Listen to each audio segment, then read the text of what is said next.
화요일 친절한 경제, 오늘도 한지연 기자와 함께합니다.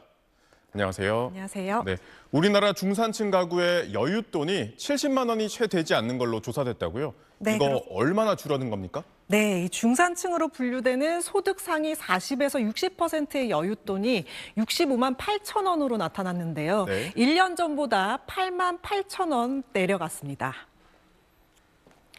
이 중산층의 여윳돈, 다시 말해 흑자액이라고도 하는데요. 흑자액이 뭐냐면 소득에서 이자나 세금 같은 비소비 지출과 의식주 비용 같은 소비 지출을 뺀 금액을 뜻합니다. 이 중산층의 흑자액 여윳돈이 지금은 70만 원이 안 되는 65만 8천 원으로 2019년 4분기 이후 5년 만에 가장 적은 수준입니다. 4년 전만 하더라도 이렇지 않았습니다. 90만 원이 넘었거든요. 하지만 코로나 이후에는 엄청난 속도로 줄고 있습니다. 2022년 3분기 후에 2개 분기를 제외한 8개 분기 모두 감소했고요. 특히 작년 2분기부터는 3분기 연속으로 줄었고 감소 폭도 더 커졌습니다.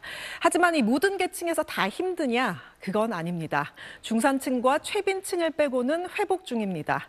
전체 가구의 평균 흑자액은 최근 2개 분기 연속 늘고 있습니다. 유독 중산층이 어렵다. 왠지 기시감이 드시죠?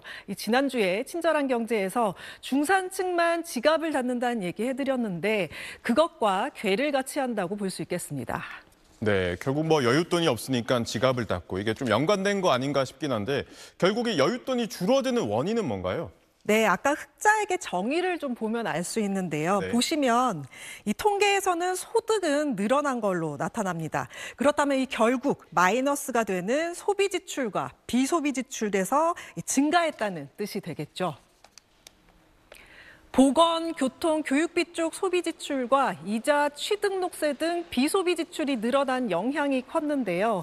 비소비 지출은 77만 7천 원으로 1년 전보다 12.8% 늘었습니다. 2019년 이후 가장 많았고 증가폭도 최대였습니다. 이 중에 이자 비용은 1.2% 늘어난 10만 8천 원이었는데요. 4분기 만에 증가하면서 다시 10만 원을 넘었습니다. 또 부동산 구입에 따른 취등록세가 늘면서 비경상조세, 그러니까 정기적으로 내는 세금이 아닌 일시적인 세금으로 나가는 돈이 5배 가까이 늘어난 정도 이 여윳돈을 줄이는 요인이 됐습니다. 교육비 지출은 13.2% 늘어난 14만 5천 원으로 집계됐습니다. 전체 가구의 평균 교육비 증가폭이 0.4%인 점을 감안하면 중산층에서 유독 큰 폭으로 늘어났다는 걸 알 수 있습니다. 종합해보면 최근 부동산 시장 과열 양상과 사교육비 부담으로 집 사고 애들 교육시키느라 여윳돈이 줄어들었다는 뜻이 되겠습니다. 여윳돈이 줄어들면 당연히 소비 심리가 위축됩니다. 제가 이렇게 중산층 힘들다는 얘기를 지속적으로 하는 이유는 중산층 가구의 살림살이가 빠듯해져서 우리 경제 허리가 약해지게 되면 앞으로 내수는 물론이고 경제 기반을 흔들 수 있기 때문입니다. 네, 친절한 경제에서 특히 올해 들어서는 우리 경제가 힘들다는 얘기 많이 하게 되는 것 같습니다. 예, 그리고 한국의 은퇴 연령 인구의 상대적 빈곤율도 이 OECD 국가 가운데 가장 낮은 것으로 나타났다고요? 네, 우리나라의 은퇴 연령 인구인 66세 이상 고령층의 상대적 빈곤율이 39.8%로 40%에 육박한 걸로 나타났습니다. 일단 상대적 빈곤율이 뭔지 설명을 좀 드리면요. 이 소득이 중위소득의 50% 미만인 계층이 전체 인구에서 차지하는 비율을 뜻합니다.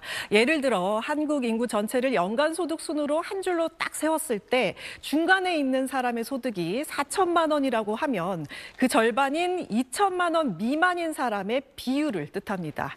즉 상대적 빈곤율은 소득이 중위소득의 절반도 안 되는 빈곤층이 전체 인구에서 얼마나 되냐는 건데요. 이게 비율이 높다는 건 그만큼 가난한 국민이 많다는 거겠죠.